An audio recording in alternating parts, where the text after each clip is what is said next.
प्रेम से बोलिए पवन पुत्र हनुमान जी की जय। प्यारे भक्तों, आज पौष मास के प्रथम मंगलवार को सुने मंगलवार व्रत कथा। मंगलवार को व्रत करने से अमंगल का नाश होता है। मंगल दोष से मुक्ति पाने के लिए यह व्रत बहुत लाभकारी माना गया है। शास्त्रों के अनुसार श्री राम जी ने अपने परम भक्त हनुमान जी को चिरंजीवी होने का वरदान दिया था, यानी कि आज भी हनुमान जी धरती पर मौजूद हैं। मंगलवार का दिन बजरंगबली को समर्पित है। मान्यता है कि इस दिन हनुमान जी की सच्चे मन से पूजा सेवा करने वाले को वह कभी निराश नहीं करते और हर संकट से उन्हें बचाने स्वयं दौड़े चले आते हैं। यही वजह है कि मंगलवार व्रत का विशेष महत्व है। कहते हैं मंगलवार को व्रत करने से अमंगल का नाश होता है। मंगल दोष से मुक्ति पाने के लिए यह व्रत बहुत लाभकारी माना गया है। तो आइए प्यारे भक्तों, हम बड़े ही श्रद्धा प्रसन्नचित मन से श्रवण करते हैं मंगलवार व्रत कथा। मंगलवार व्रत कथा बहुत समय पहले की बात है। किसी गांव में एक बुढ़िया रहती थी। वह मंगल देव को अपना इष्ट मानती थी। मंगलवार के दिन वह ना तो घर लिपती थी और ना ही धरती खोदा करती थी। हर मंगलवार को वह मंगल देव का व्रत रखती थी। उसका एक पुत्र था जो मंगलवार के दिन ही पैदा हुआ था, इसलिए वह उसे मांगलिया कहकर पुकारा करती थी। बुढ़िया की श्रद्धा देखकर स्वयं मंगल देव ने उसकी परीक्षा लेने की ठानी और साधु का भेष बनाकर उसके घर मंगलवार के दिन ही पहुंच गए। वह बुढ़िया से बोले कि मुझे भोजन बनाना है, तू थोड़ी सी धरती लीप दे तो मैं भोजन बना लूं। बुढ़िया ने कहा कि महाराज, मैं मंगलवार की व्रती हूँ, मैं आज के दिन धरती नहीं लिपती, मैं जल का छिड़काव कर देती हूँ, आप उस पर भोजन बना ले। उसकी बात सुन साधु ने हठ पकड़ ली कि मैं तो लिपी हुई धरती पर ही भोजन बनाता हूँ। बुढ़िया ने भी रट पकड़ ली कि आज तो धरती ना लिप सकूंगी, इसके अलावा आप जो भी करने को कहेंगे मैं करूंगी। उसकी बात सुन साधु ने वचन लिया कि धरती लिपने के अलावा जो कहूँ करना पड़ेगा।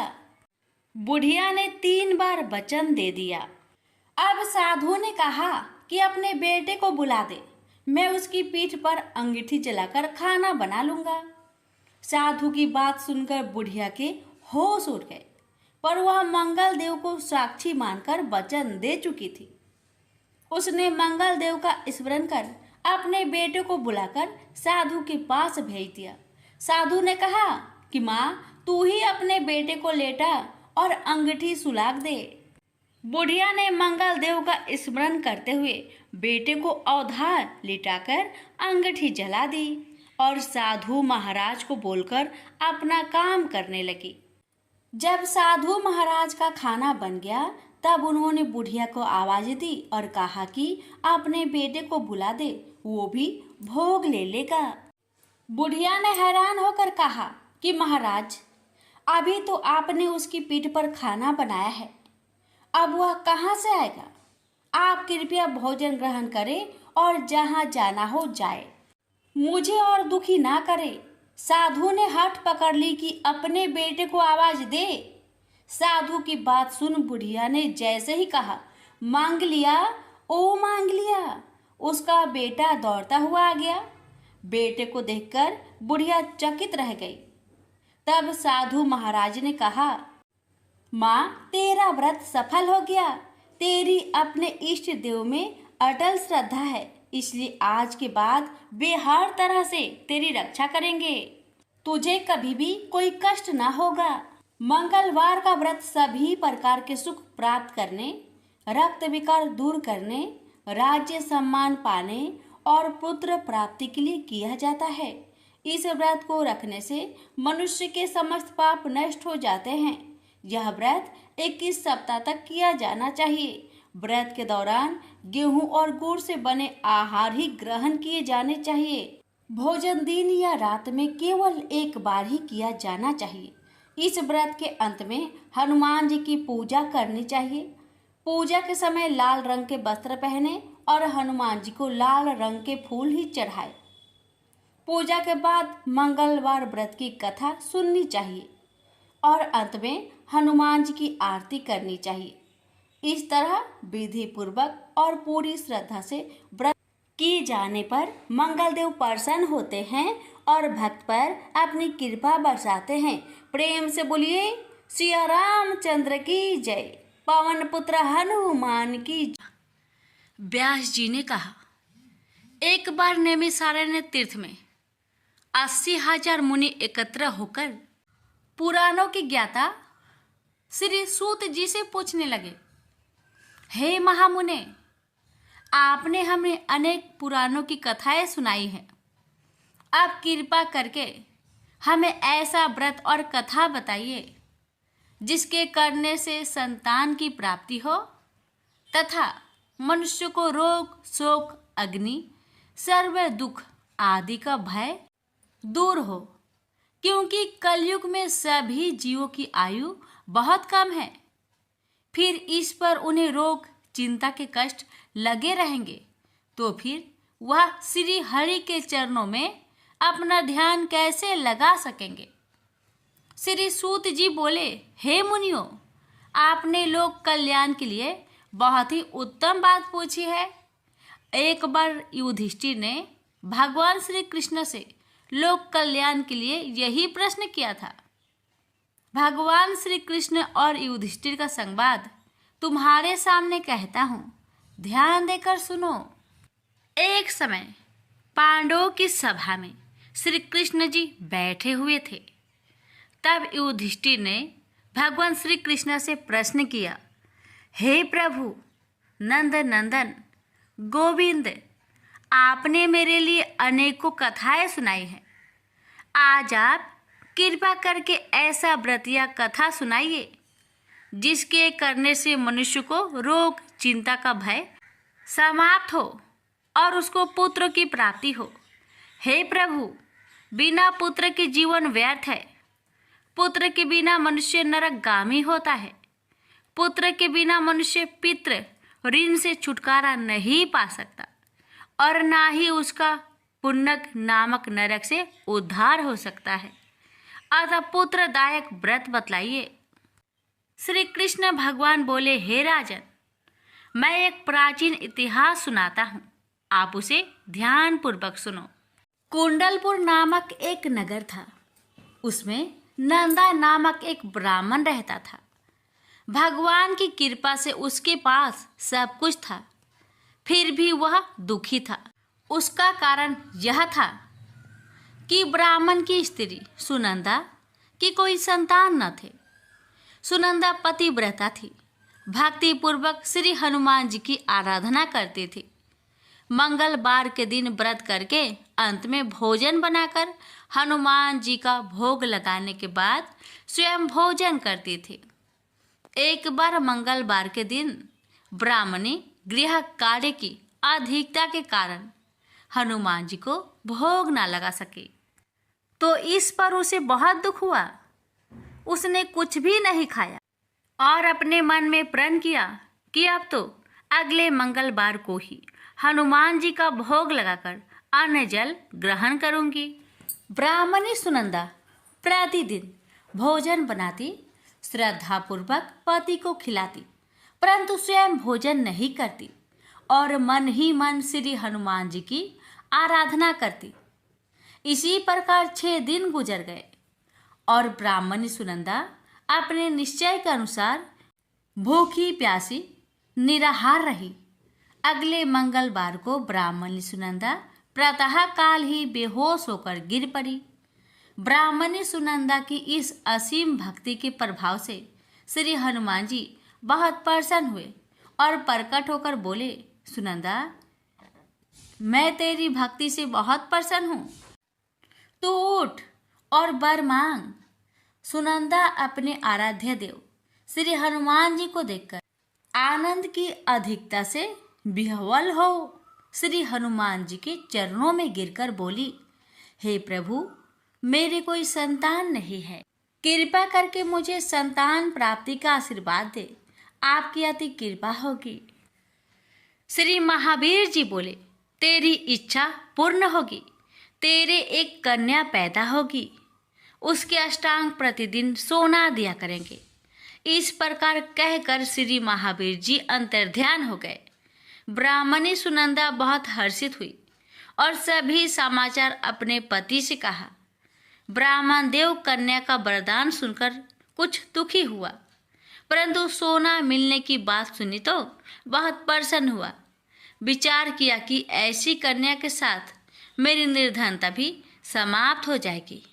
श्री हनुमान जी की कृपा से वह ब्राह्मणी गर्भवती हुई और 10वें महीने में उसे बहुत ही सुंदर पुत्री प्राप्त हुई।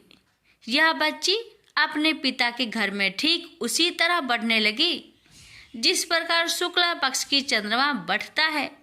10वें दिन ब्राह्मण ने उस बालिका का नामकरण संस्कार कराया। उसके कुल पुरोहित ने उस बालिका का नाम रत्नावली रखा, क्योंकि यह कन्या सोना प्रदान किया करती थी। इस कन्या ने पूर्व जन्म में बड़े ही विधान से मंगल देव का व्रत किया था। रत्नावली का अष्टांग बहुत सा सोना देता था। उस सोने से नंदा ब्राह्मण बहुत ही धनवान हो गया। अब ब्राह्मणी भी बहुत अभिमानी करने लगी। समय बीतता रहा। अब रत्नावली 10 वर्ष की हो चुकी। एक दिन जब नंदा ब्राह्मण प्रसन्नचित्त था, तब सुनंदा ने अपने पति से कहा, मेरी पुत्री रत्नावली विवाह की योग हो गई है, अतः आप कोई सुंदर तथा योग वर देकर इसका विवाह कर दे। यह सुन ब्राह्मण बोला, अभी तो रत्नावली बहुत छोटी है। तब ब्राह्मणी बोली, शास्त्रों की आज्ञा है कि कन्या 8वें वर्ष में गौरी, 9 वर्ष में रोहिणी, 10वें वर्ष में कन्या, इसके पश्चात रजवाला हो जाती है। गौरी के दान से पाताल लोक की प्राप्ति होती है, रोहिणी के दान से वैकुंठ लोक की प्राप्ति होती है, कन्या के दान से इंद्रलोक में सुखों की प्राप्ति होती है। अगर हे पतिदेव रजवाला का दान किया जाता है तो घोर नरक की प्राप्ति होती है। इस पर ब्राह्मण बोला, अभी तो रत्नावली मात्र 10 ही वर्ष की है और मैंने तो 16-16 साल की कन्याओं का विवाह कराए हैं, अभी जल्दी क्या है। तब ब्राह्मणी सुनंदा बोली, आपको तो लोभ अधिक हो गया है। शास्त्रों में कहा गया है कि माता पिता और बड़ा भाई रजवाला कन्या को देखते हैं तो वह अवश्य नरकगामी होते हैं। तब ब्राह्मण बोला, अच्छी बात है, कल मैं अवश्य ही योग वर की तलाश में अपना दूत भेजूंगा। दूसरे दिन ब्राह्मण ने अपने दूत को बुलाया और आज्ञा दी कि जैसी सुंदर मेरी कन्या है वैसा ही सुंदर वर उसके लिए तलाश करो।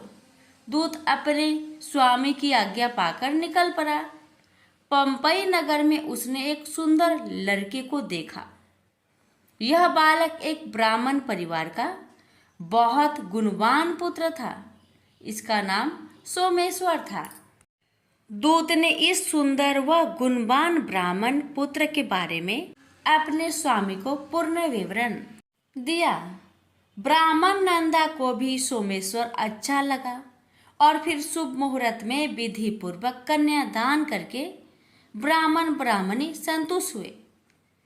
परंतु ब्राह्मण के मन तो लोभ समाया हुआ था।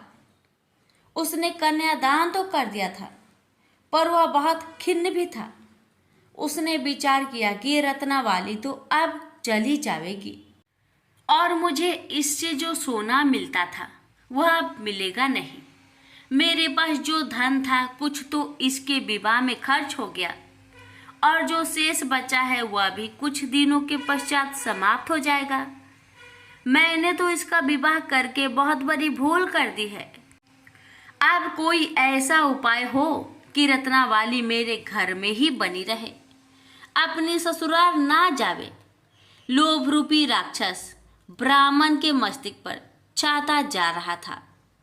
रात भर अपनी सैया पर बेचैनी से करवटें बदलते बदलते उसने एक बहुत ही क्रूर निर्णय लिया। उसने विचार किया कि जब रत्नावली को लेकर उसका पति सोमेश्वर अपने घर के लिए जाएगा तो वह मार्ग में छिपकर सोमेश्वर का वध कर देगा और अपनी लड़की को अपने घर ले आएगा, जिससे नियमित रूप से उसे सोना भी मिलता रहेगा और समाज का कोई मनुष्य उसे दोष भी नहीं दे सकेगा। प्रातःकाल हुआ तो नंदा और सुनंदा ने अपने जामाई तथा लड़की को बहुत सारा धन देकर विदा किया। सोमेश्वर अपनी पत्नी रत्नावली को लेकर ससुराल से अपने घर की तरफ चल दिया। ब्राह्मण नंदा महालोभ के वशीभूत हो अपने मति खो चुका था। पाप पुण्य को उसे विचार न रहा था।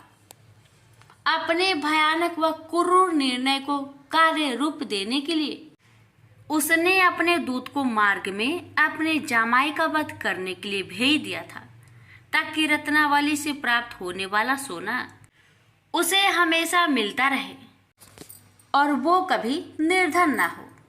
ब्राह्मण के दूत ने अपने स्वामी की आज्ञा का पालन करते हुए उसके जमाई सोमेश्वर का मार्ग में ही वध कर दिया।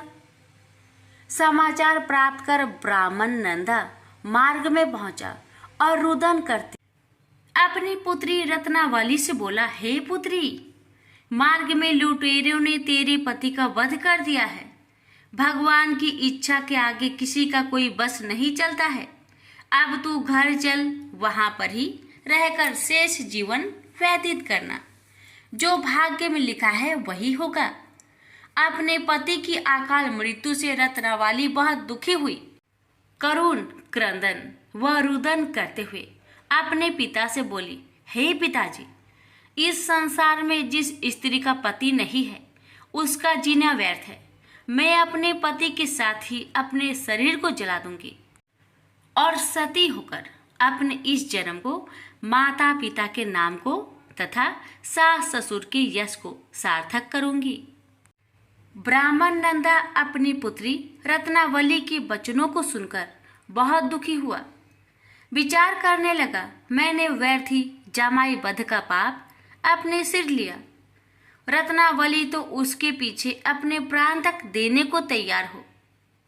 मेरा तो दोनों तरफ से मरण हो गया। धन तो अब मिलेगा नहीं। जामाई वध के पाप के फलस्वरूप यम यातना भी भुगतनी पड़ेगी। यह सोचकर वह बहुत खिन्न हुआ।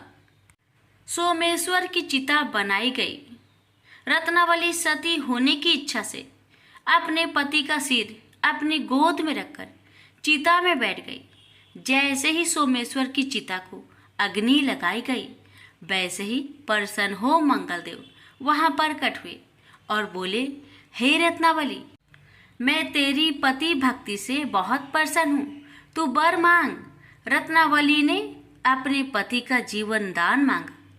तब मंगलदेव बोले, रत्नावली, तेरा पति अजर अमर है, यह महाविद्वान भी होगा और इसके अतिरिक्त तेरी जो इच्छा हो वर मांग। तब रत्नावली बोली, हे ग्रहों के स्वामी, यदि आप मुझ पर प्रसन्न हैं तो मुझे यह वरदान दीजिए कि जो भी मनुष्य मंगलवार के दिन प्रातः काल लाल पुष्प लाल चंदन से पूजा करके आपका स्मरण करे, उसको रोग व्याधि ना हो, सज्जनों का कभी वियोग ना हो, सर्प अग्नि तथा शत्रुओं का भय ना रहे। जो स्त्री मंगलवार का व्रत करे वह कभी विधवा ना हो। मंगलदेव तथास्तु कहकर अंतर्ध्यान हो गए। सोमेश्वर मंगलदेव की कृपा से जीवित हो उठा। रत्नावली अपने पति को पुनः प्राप्त कर बहुत प्रसन्न हुई और मंगलदेव का व्रत प्रत्येक मंगलवार को करके व्रतराज और मंगलदेव की कृपा से इस लोक में सुख ऐश्वर्य को भोगते हुए अंत में अपने पति के साथ स्वर्ग लोक को गई। प्रेम से बोली, मंगल देव की जय। लंकापति रावण के वध के बाद जब अयोध्यापति प्रभु श्री राम की कीर्ति दूर दूर तक फैल रही थी और वह मर्यादा पुरुषोत्तम कहलाने लगे, तब एक दिन महादेव शिव की इच्छा भी मर्यादा पुरुषोत्तम श्री राम से मिलने की हुई। पार्वती को संग लेकर महादेव कैलाश पर्वत उतरकर अयोध्या नगरी के रास्ते चल पड़े। भगवान शिव और माँ पार्वती को अयोध्या आया देखकर राम जी बहुत खुश हुए। माता जानकी ने उनका उचित आदर सत्कार किया और स्वयं भोजन बनाने के लिए रसोई में चली गई।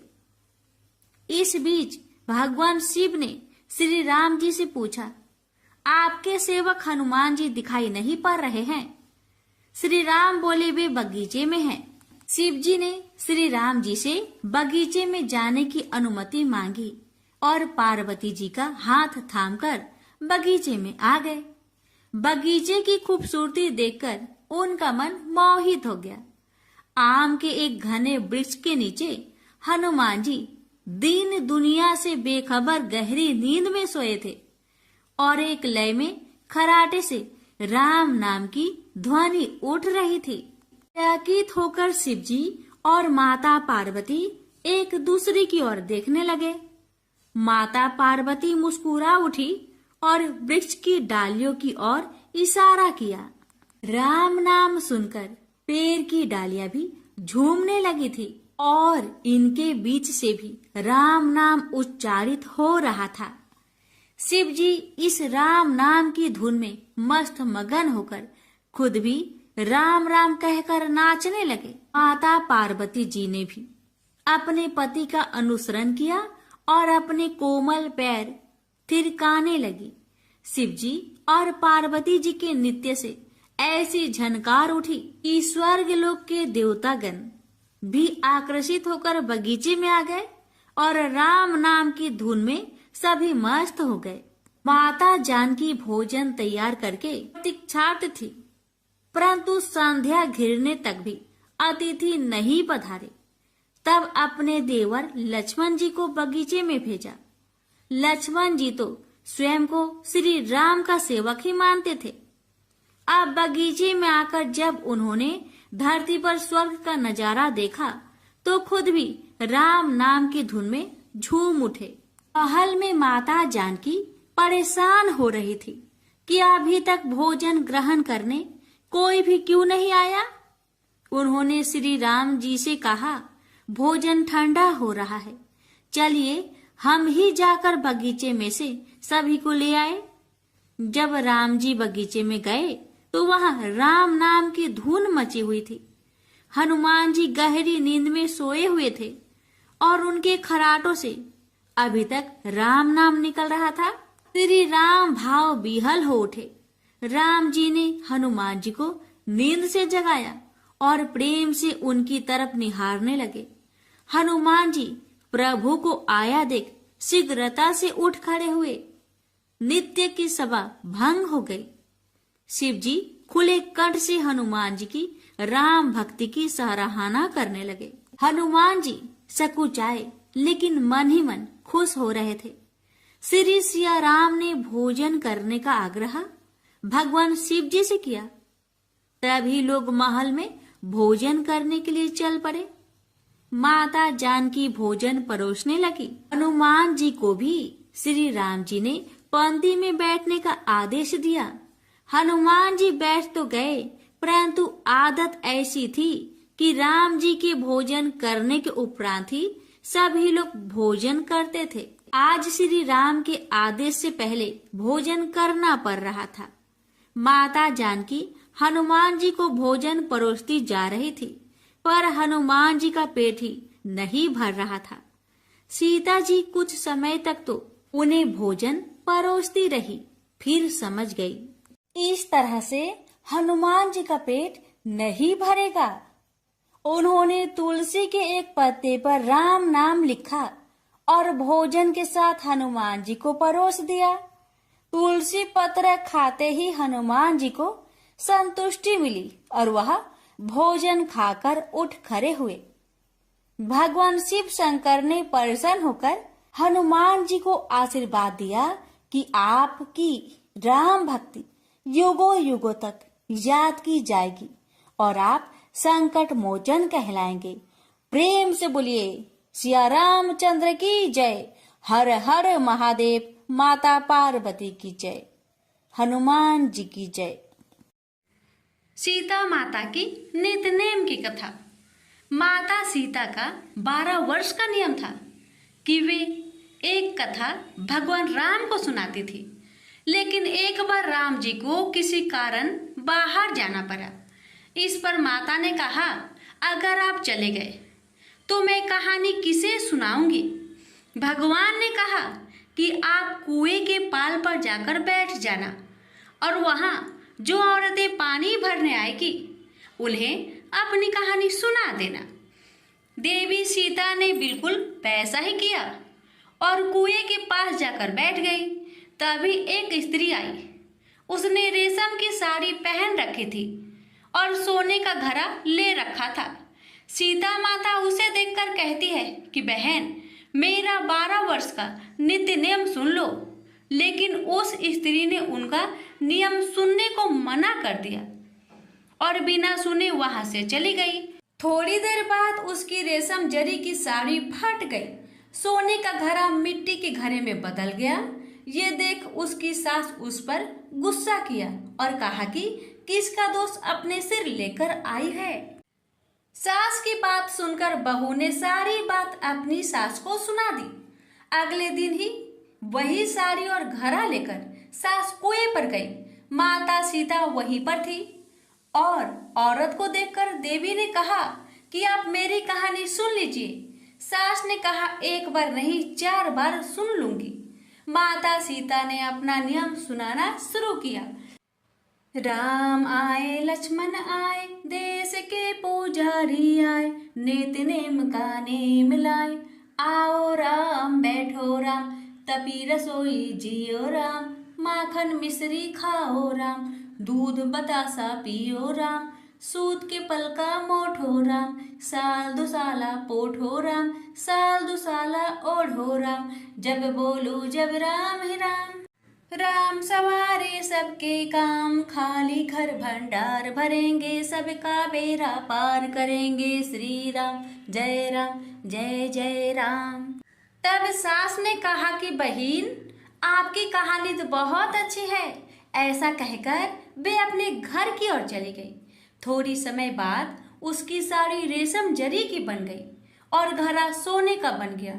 बहू के पूछने पर सास ने कहा कि बहू, तू दोष लगा के आई थी और मैं अब दोष उतारकर आ रही हूँ।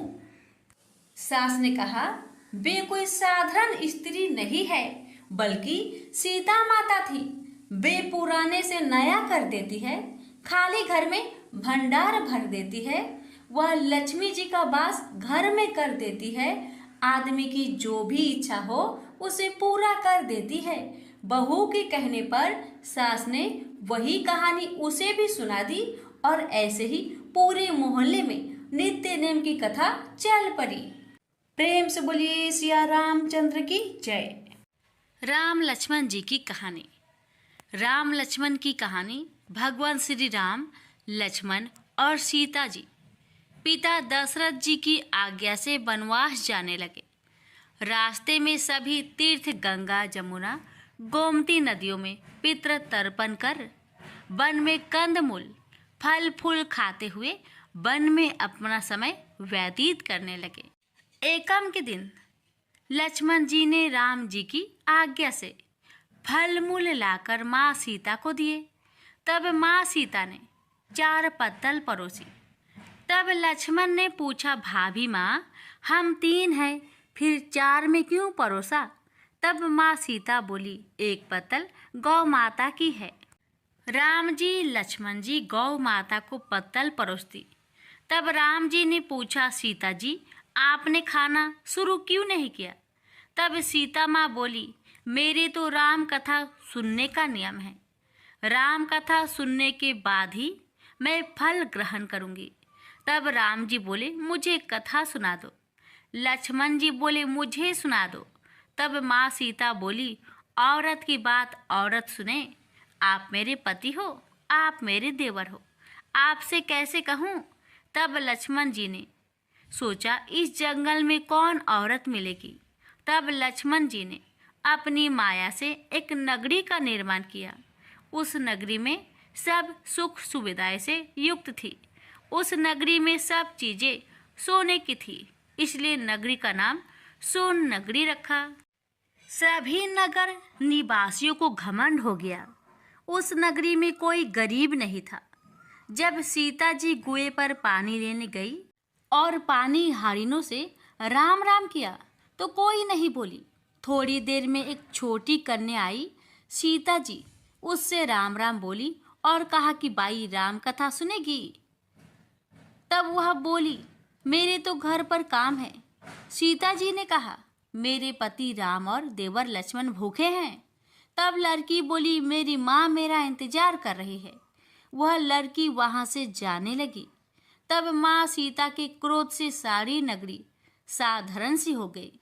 जब लड़की घर गई तो माँ बोली, बाई ये क्या हुआ? तब लड़की बोली, मेरे को तो नहीं पता है। वहां पर एक साध्वी बैठी थी। मुझे राम कथा सुनने के लिए बोली, पर मैं तो कथा नहीं सुनी।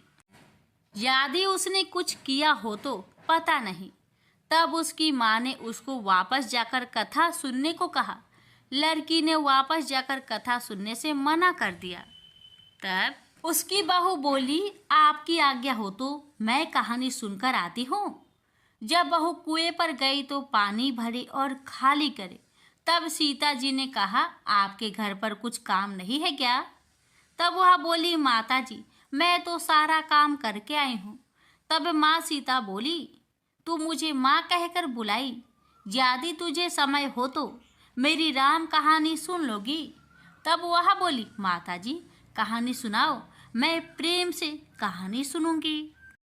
चंदन चौकी मोतिया हार, राम कथा माहड़े हिड़बेरो आधार। राम कथा सुनाऊं, राम ने मनाऊं, राम कहे तो परदेश में जाऊं।